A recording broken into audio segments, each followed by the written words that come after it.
Wow. Wow. I don't know how to start that off, but It's okay, just you, Bob. yeah. So I'm not this amazing storyteller, funny, but okay, but because our story has very heavy dealing with violence and especially violence. And as a successful campaign, I guess there's a one struggle that we're facing in one campaign we are pushing on this town, and that is the campaign that happened after the December 3rd attack, as I mentioned earlier, when on one day 30 Asian influencers were attacked within South Philadelphia High School. 13 of them were sent to a hospital. The next day, the school response was that not the next day, immediately not that said that there were no incidents happen inside school. There were small incidents that happened off campus, and that everything's safe. Since they have everything in order, they protect the students. But that's not what we're hearing. We were school aware that we were attacked on that day. They gathered all of the Asian students in two rooms, and then they asked bilingual counselor to call the parent to ask permission to send the student early home. And now what? They being attacked, we send early home, and that's what they did. And that they did what they did the year before. Similarly, they were attacked same day. They were being targeted, so we're gonna send them earlier. They're gonna stay one day and come back to school the next week. Everything's gonna be fine. But this time, they did that.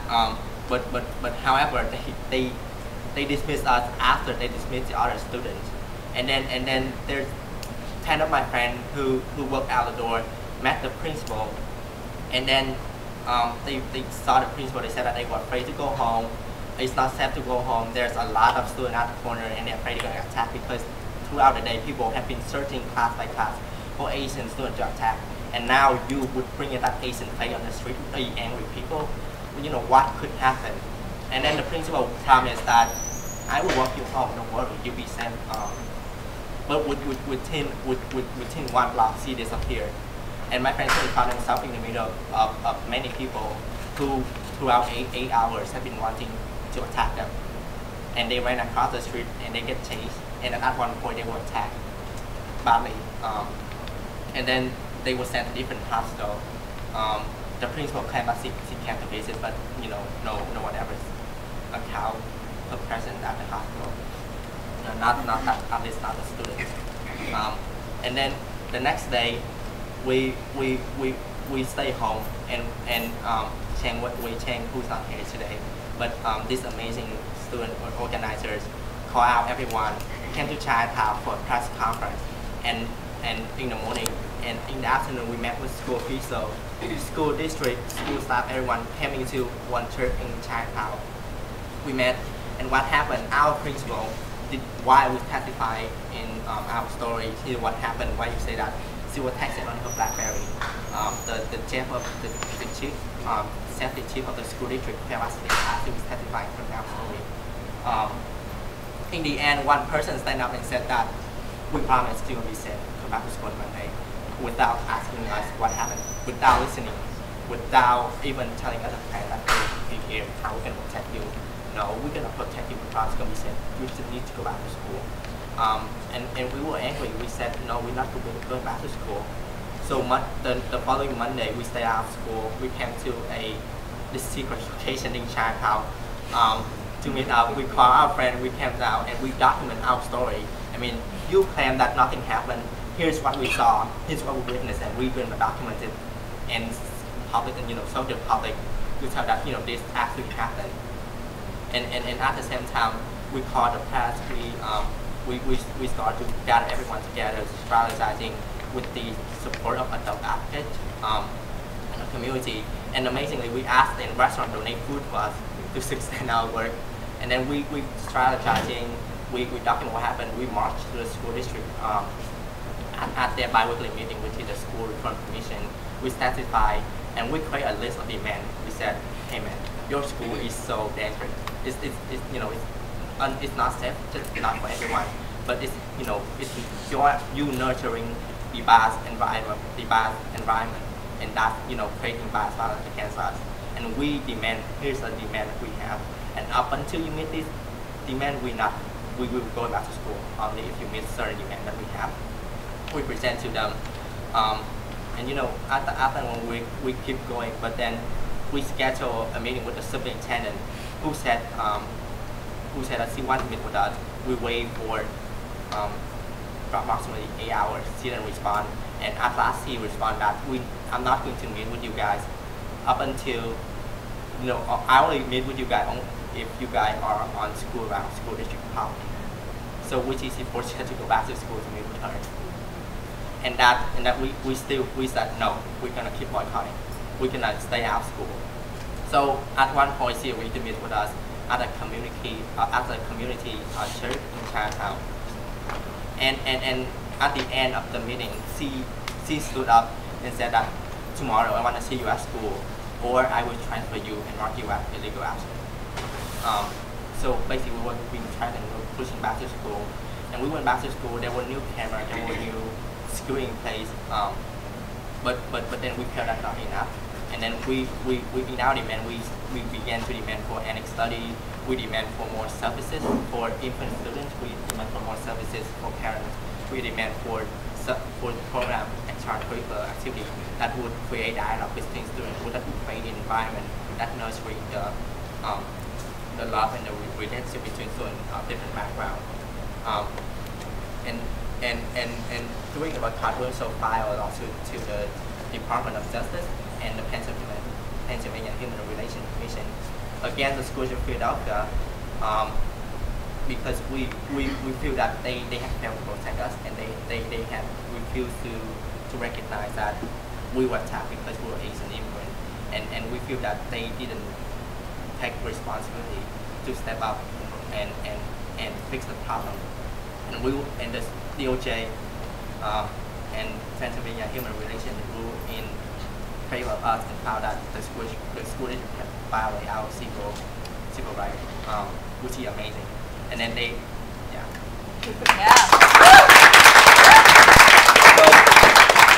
and which is more amazing, that's for the first time in history, they actually, PSRC and DOJ collaborate on a resettlement on education, and ask the school district to sign a resettlement to recognize the failures, and that's how they develop a plan that will be monitored by DOJ up until 2013.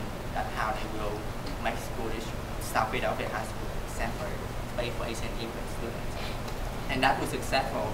However, we feel that there's more need for us to organize. We don't organize. That's not. We don't organize for just South Philly. We don't organize that. It's have camera. We organize. It's a long, lasting struggle, and we feel that we need to sustain our work. And last fall we came together. We formed the Asian Student Association of Philadelphia with 10 students. Right now we only have 5 members. But how we try to recruit students, and by the time we go into different neighborhood school, we have dialogue with Asian students in that school, create a safe space for them to have conversation about the school environment, and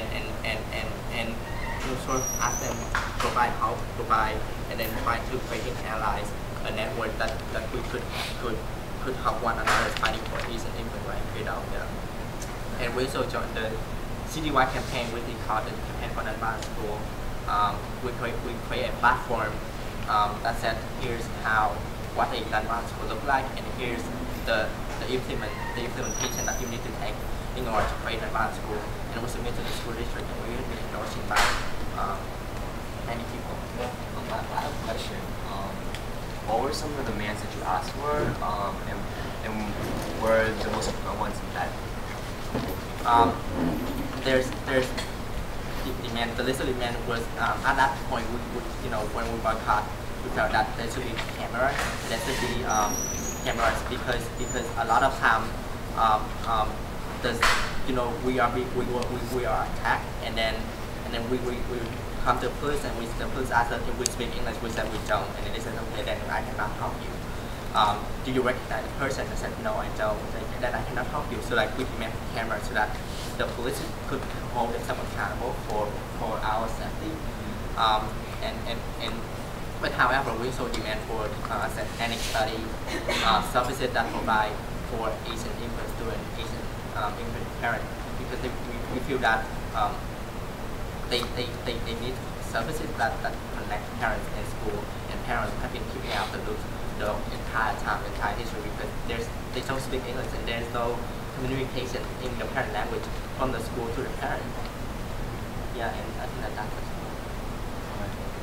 So we're quickly running out of time. I think we have about 5-ish, maybe 10-ish more minutes for this section.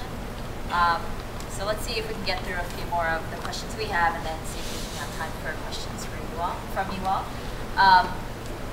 So both of the stories you told are very powerful victories. And could you tell us how you all built power? Were there particular strategies that worked, organizing methods, messaging approaches that worked to build power? And maybe we'll go back to Bela. Okay.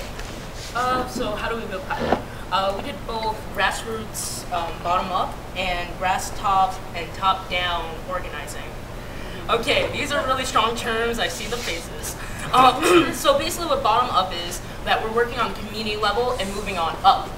And top down would be? Okay, top down is when we talk with politicians and council members, and then we work on down. Yes, and we have them halfway in the middle.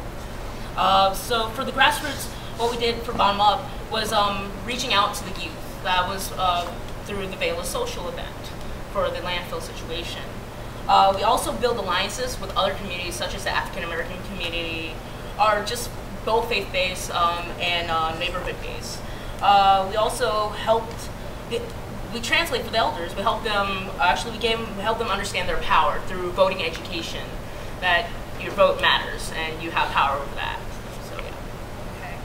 So in regard to the grass top down organizing, we use the media to gain attention to our campaigns, and we built relationships with like the senators and politicians to influence their outlook on the issues.